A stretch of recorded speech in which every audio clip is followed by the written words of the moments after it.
Hello everyone, this is Ruela Estrada together with my co-researcher DC Diane Rocasa from the Learning Resource and Activity Center. Let me present to you our study entitled Paperless Access to the Library's Physical Collection using AIMS Library Management System. This study is in collaboration of our IE students, namely Charlie Main A. Lazaga, Christine Faye Y. Dino, Geraldine Jane G. Imperto. AIMS stands for Academic Information Management System. So this is a new integrated system used by the whole university, which includes the library. Now, in this study, we are focusing on the use of AIMS OPAC. The pandemic has challenged the Learning Resource and Activity Center to shift to online services to lessen physical contact and increase safety for employees and students. The main objectives of this study are: first, to identify a paperless and digital processing for the borrowing of resources from the physical collection of the library in this time of pandemic. Second, to know the preferences of the faculty and students for the proposed new setup of distributing and collecting in the library. And third, is to gather recommendations for the betterment of this study. So let us move on how this study was conducted. Dissemination and process comparison of face-to-face and proposed online procedure in accessing the library's physical collection. This was done through a focus group discussion with the library personnel and the researchers. Opinion sampling was used to determine the respondents. Again, an online questionnaires via Microsoft Forms containing information for the proposed paperless access to the library's physical collection using AIMS Library Management System was disseminated through MS Teams platform and messenger group chats to inform available respondents who can access with the link provided to answer the online survey. Data gathered were analyzed, interpreted through tabular and graphical presentation. For our methodology, these are the two research designs that we apply in this study: the descriptive research and the action research. The respondents of this study, we have the CIT University College students of academic year 2020 to 2021 and faculty members. A total of 100 respondents, both students and faculty, who fully participated in the data gathering process. We sent out questionnaires to MS Teams platform and messenger group chats. So now, let me share with you the data gathered in the study. Let me start with the data from the library.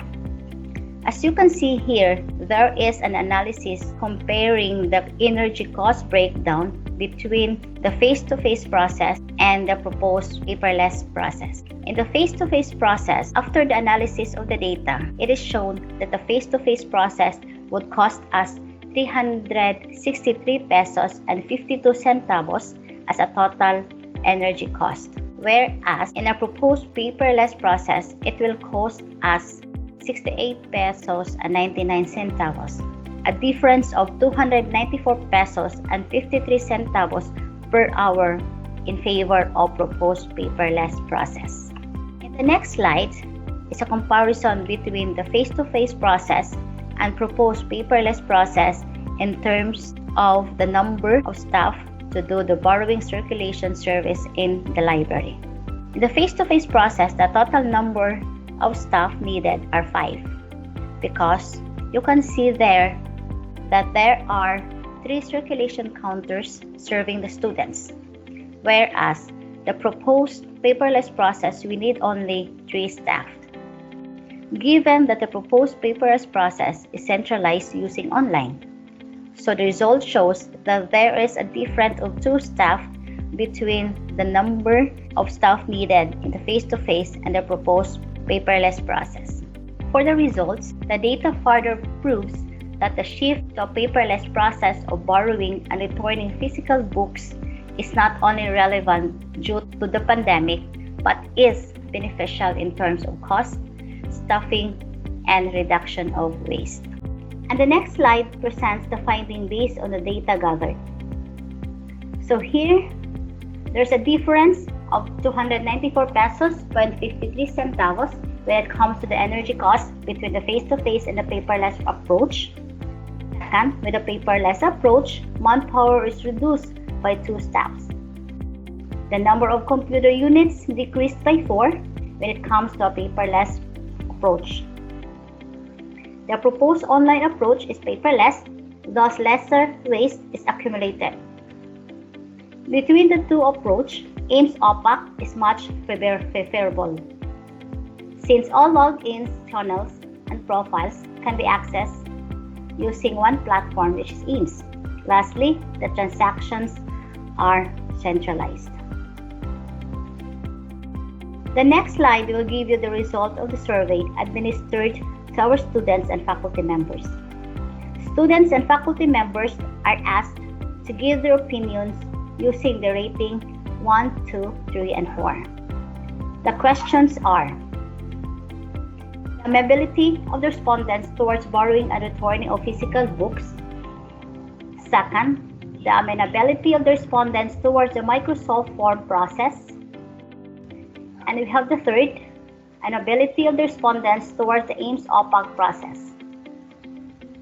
For the fourth questions, the amenability of the respondents towards changing the number of allowable days for books to be borrowed, and lastly, the amenability of the respondents for incurred charges to be reflected in the account. These are the findings based on the data gathered. First, the majority of the respondents agreed that the library shall be open for borrowing and returning of physical books, considering that all the guidelines set by IATF EID are met. Majority of the respondents agreed that the approach to be followed shall be through MS Forms. In case the system is not ready, Microsoft Forms is an alternative option. For the third findings, majority of the respondents agreed that the approach to be followed shall be through AIMS OPAC. The users will still avail of the service, whether it be done through Microsoft Forms or the latter. For the fourth findings, majority of the respondents strongly agreed that the number of allowable days for books to be borrowed shall be 7 days. And for the last findings, majority of the respondents agreed that the incurred charges, if there is any, shall be directly reflected to one's personal student's account.